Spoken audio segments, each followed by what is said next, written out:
जून 2025 की शुरुआत के साथ देश में कोरोना वायरस एक बार फिर चिंता बढ़ाने लगा है। बीते 24 घंटों के दौरान भारत में कोविड-19 संक्रमण के सक्रिय मामलों में बड़ा उछाल देखने को मिला है। स्वास्थ्य मंत्रालय की ताजा रिपोर्ट के मुताबिक देश में फिलहाल कुल 3758 सक्रिय मरीजों का इलाज चल रहा है। इनमें से अधिकतर मरीजों की स्थिति स्थिर है और वे होम आइसोलेशन में हैं, लेकिन कुछ राज्यों में मामले तेजी से बढ़ते नजर आ रहे हैं। सरकार और स्वास्थ्य एजेंसियां फिलहाल स्थिति पर नजर बनाए हुए हैं और लोगों से सतर्कता बरतने की अपील कर रहे हैं। चलिए अब आपको बताते हैं कि कहां कितने मामले सामने आए हैं। स्वास्थ्य मंत्रालय के आंकड़ों के अनुसार केरल में कोरोना के सबसे ज्यादा 1400 सक्रिय मामले दर्ज किए गए। बीते 24 घंटे में यहां 64 नए मामले सामने आए हैं। केरल में कोरोना से एक 24 वर्षीय महिला की मौत भी हुई है, जिससे पहले से कई अन्य बीमारियां थी। महाराष्ट्र में इस समय 485 सक्रिय मरीज हैं, जबकि दिल्ली में यह संख्या 436 पर पहुंच गई है।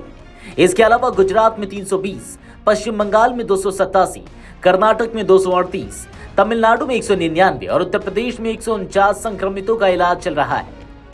कर्नाटक में एक 63 वर्षीय व्यक्ति की कोरोना से मौत हुई है, जो पहले से मधुमेह और उच्च रक्तचाप जैसी बीमारियों से जूझ रहा था। कुल मिलाकर संक्रमण के उभरने वाले मरीजों की संख्या भी संतोषजनक है। बीते 24 घंटे में कुल 1818 मरीज कोविड से रिकवर हुए हैं। आईसीएमआर और एनआईवी पुणे द्वारा संचालित जीनोम सीक्वेंसिंग प्रयोगशालाएं कोविड के नए वेरिएंट्स की पहचान करने में जुटे हैं। सूत्रों के मुताबिक फिलहाल अधिकांश मामलों में ओमिक्रॉन के उपसंवर्ग यानी कि सब वेरिएंट ही पाए गए हैं, जो अपेक्षाकृत कम घातक माने जा रहे हैं। हालांकि विशेषज्ञों ने चेताया है कि वायरस लगातार रूप बदलता है और भीड़-भाड़ वाले इलाकों में इसकी गति तेज हो सकती है। गौरतलब है कि कोविड-19 की मौजूदा लहर में अधिकांश संक्रमित मरीजों को अस्पताल में भर्ती होने की जरूरत नहीं पड़ी है। लगभग 90% मरीज होम आइसोलेशन में ही ठीक हो रहे हैं। कुछ मरीजों को हल्की खांसी, बुखार और गले में खराश की शिकायत है, जिन्हें दवाओं और आराम से राहत मिल रही है।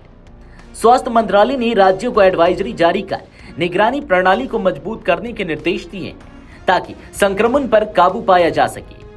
कोरोना टीकाकरण कार्यक्रम के तहत अब तक देश में 220 करोड़ से अधिक डोज दी जा चुकी है। हालांकि बूस्टर डोज यानी कि एहतियाती खुराक लेने वालों की संख्या में कमी देखी गई है। कई राज्यों में अब भी बड़ी संख्या में लोग बूस्टर डोज से वंचित हैं। सरकार एक बार फिर से राज्यों को बूस्टर अभियान तेज करने की सलाह दे रही है, खासकर उच्च जोखिम वाले समूहों के बीच। कोरोना के फिर से बढ़ते मामलों ने लोगों में एक बार फिर चिंता पैदा कर दी है। खासकर स्कूल, कॉलेज और दफ्तरों में सावधानी बरती जा रही है। कई निजी कंपनियों ने कर्मचारियों को घर से काम करने यानी कि वर्क फ्रॉम होम का विकल्प देना शुरू कर दिया है। कोविड संक्रमण के मामलों में आई इस नई तेजी ने एक बार फिर देश को सतर्क कर दिया है। हालांकि स्थिति पूरी तरह नियंत्रण में है, लेकिन लापरवाही घातक हो सकती है। विशेषज्ञों और सरकार की एक ही अपील है, मास्क लगाएं, भीड़-भाड़ से बचें और लक्षण दिखने पर तुरंत जांच करवाएं। अब देखना यह होगा कि आने वाले हफ्तों में स्थिति किस दिशा में जाती है, राहत की ओर या चिंता की ओर।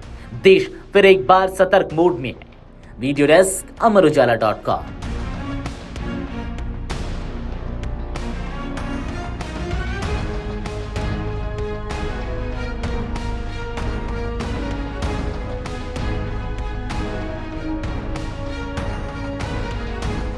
अगर आप ये वीडियो YouTube पर देख रहे हैं तो हमारे चैनल को सब्सक्राइब कर बेल आइकन दबाएं और Facebook पर देख रहे हैं तो हमारे पेज को लाइक करें।